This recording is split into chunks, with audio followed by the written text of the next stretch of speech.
What is it that gives your life a sense of meaning and purpose? Because once you find that, it puts you in your power place. See, if you know what your life work is, I encourage you to start working on it. If you can't do it all at one time, do just a little bit of it. And if you don't know what it is that you showed up to do, if you don't know why you're here, I encourage you to find out what your purpose is here. What is the meaning of your life? What will be different? Have you ever asked yourself that question? I've done that. I remember coming from a friend of mine's funeral, and I was reflecting on how much time I had left. And I went for a walk in a park thinking about this guy whose life was so promising. And I mean, he wasn't an old guy. He was quite young, in fact. And I thought about all of the things that he said he was going to do, and he never got a chance to do those things. And I started thinking about my own life and how much time I had left to do the things that I would like to do. And at that time, I wasn't sure what my life purpose was, what my life's work was. I wasn't sure about it at that time. And I thought about it quite a lot. I had some idea, but I wasn't convinced, and I don't think I felt worthy. I didn't believe that it could be me to do this kind of work that I'm doing right now. And I say to you that if you begin to take a conscious effort to find out what it is that you're supposed to do, I say that it can literally save your life. I said that it can literally save your life. 85% of the American public, according to recent studies, are going to jobs that they hate, working on jobs that do not challenge them. They get sick thinking about going. Because, see, when you go to a job and you already know how far you can go, you can already see that proverbial glass ceiling. See, when you're going someplace and you already know how much you're going to make, you already know how far you can go, you're in a dead-end position. It erodes your self-esteem. It lowers your sense of yourself. It creates an inner turmoil. It creates an emptiness in you. So I say that your life is worth finding what it is that you're supposed to do. And I'm not saying quit your job. I'm saying find it and do just a little bit of it. Just start working at it just a little bit, but do find out what your work is and hold on to it, and don't let your dream go.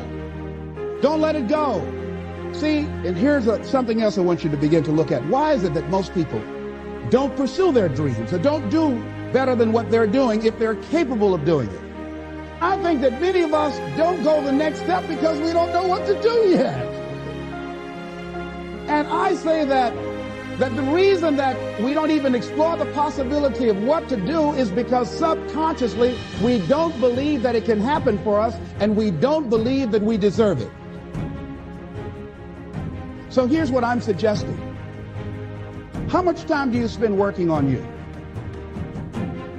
How much time do you spend every day working on your dream? In the last 90 days, how many books have you read? In the last year, what new skill or knowledge have you acquired? What kind of investment have you made in you? So I'm saying that as you begin to look at where you want to go, if you want to make it today, and things are changing so fast you have to literally run to stand still, I'm saying that you've got to make some conscious effort to begin to work to develop you. Here's something else. Most people are not living their dreams because of fear, ladies and gentlemen. Fear, limited vision, and lack of self-esteem is what keep most people doing things they don't want to do. The same reason that people stay in relationships where they're abused or they're unhappy or it's unfulfilling, they can't see themselves beyond that relationship. They can't see themselves enjoying life without that person. They think that this is all that they can do. The same reason that people get stuck at a certain level in life. They can't see things being better for them. And they think that this is it and this is all they deserve. This is all they've ever seen. It's been passed on to them. And they think that this is it for them. Oh, no. I was looking what Dr. Blanton Smiley Blanton, who is a colleague of Dr. Norman Vincent Peale, what he said about fear. He said, fear is the most subtle and destructive of all human diseases. Ladies and gentlemen, fear kills dreams. Fear kills hope. Fear put people in the hospital. Fear can age you. Fear, ladies and gentlemen, can hold you back from doing something that you know within yourself that you're capable of doing, but it will paralyze you. And it seemed like you're in a hypnotic spell. And I ask you a question, what is the benefit? What's the benefit of allowing fear to hold you back? What's the benefit of giving up on yourself, of not stepping out on life and taking life on? What is the benefit for you? What's the plus in that? It's one of the things I had to ask myself. So I didn't want to make any mistakes. I wanted everybody to like me. I wanted to be perfect the first time I did something. It's not going to happen. You're going to make some mistakes. You're going to hurt some folks' feelings. You're going to create some enemies whenever you decide that you want to begin to take life on. You've got to ask yourself, how long am I going to allow this to hold me back? I like what Zig Ziglar says. He said, fear is false evidence appearing real. That is an illusion that we create in our mind. It is a state of mind that can be changed. So let's look at how we can begin to take some steps to restructure that fear, to begin to expand our visions of ourselves, to begin to increase our self-esteem. Webster said that self-esteem means confidence and satisfaction in oneself. Look at your life right now. Whatever you've done up to this point in time, your life is working. Whatever you have produced, it came out of you as a result of the kind of person that you have become. It's a result of your choices. It's a result of your consciousness. Now you have to ask yourself, are you satisfied with what you have produced? Is this what you want? Would you like for things to be better than this? Do you believe that you deserve better than this? Or are you content? This is it. You don't have to do anything else. That you already resign yourself in life and say, well, I'm happy. I'm not starving like the people in Calcutta. Are you allowing yourself to get off the hook like that? Or do you believe somewhere in the back of your mind or in your heart that there's some other great work for you to do? There's something else that life has for you. And that's why you're here. How do we handle this fear factor? How do we increase our self-esteem? You have to begin to fortify yourself. How do we do that? I believe that you have to begin to consciously monitor your inner conversation and start talking to yourself. Start building yourself up. Sometimes the only good things you will hear about you are the things that you say to you. So I'm saying learn to be your own booster. Start building yourself up. Start encouraging yourself. Start saying, I can do this. I can make this happen. When I started thinking about becoming a speaker, I said, yes, I can do this. I can make this happen. When I start trying to convince myself I can be a businessman after flopping and failing and losing thousands of dollars and feeling stupid and dumb and having people take advantage of me because of what I didn't know. I had to talk to myself because people were saying to me that I was dumb. And somewhere in the back of my mind, I was saying, you're right, look at what I've done. I had to say, no, Les. Hey, come on, man, get yourself together.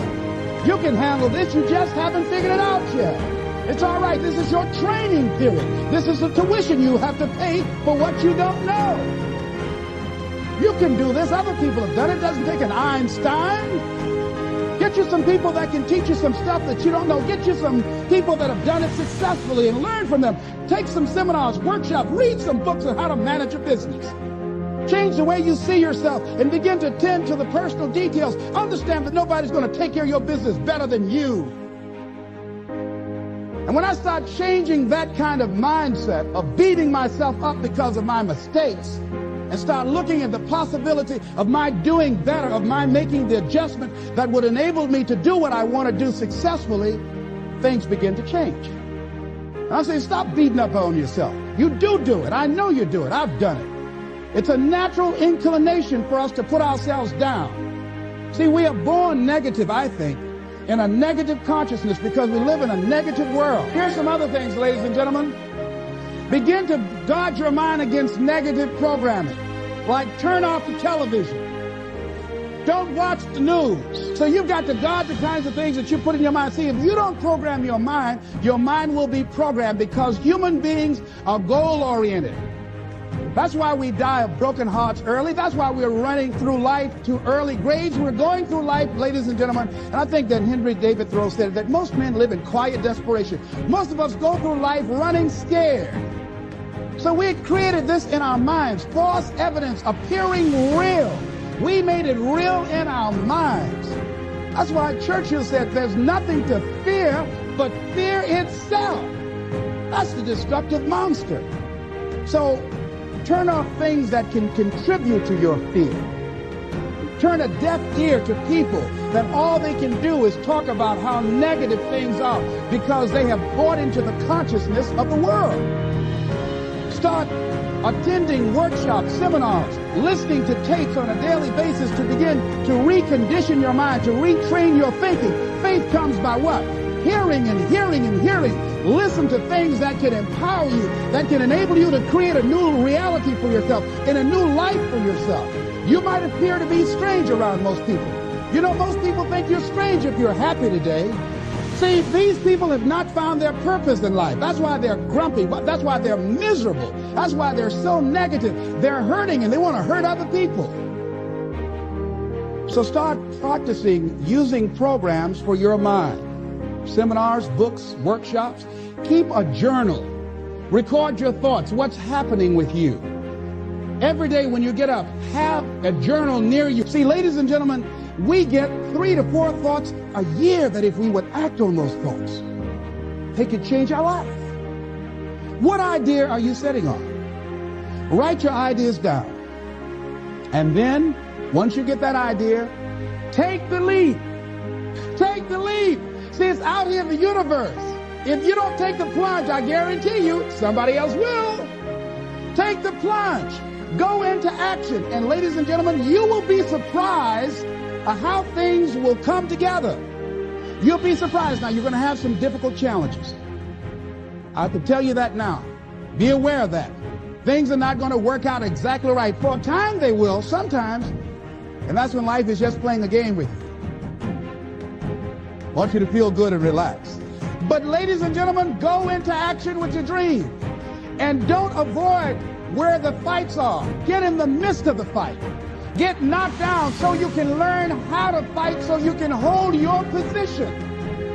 See, most people don't get out in the arena of life because they don't want to fight. Most people don't get out there because they don't want to get knocked down. They don't want to be dropped to their knees. But see, you're going to be dropped whether you're on the field or whether or not you're sitting on the sidelines. You're going to be dropped. So at least get dropped for something. See, that's how most people are spectators in life. You don't want to be a spectator. You want to get out in the field where the action is. And you will be amazed. After the struggle, there will be a calm period and things will begin to click for you.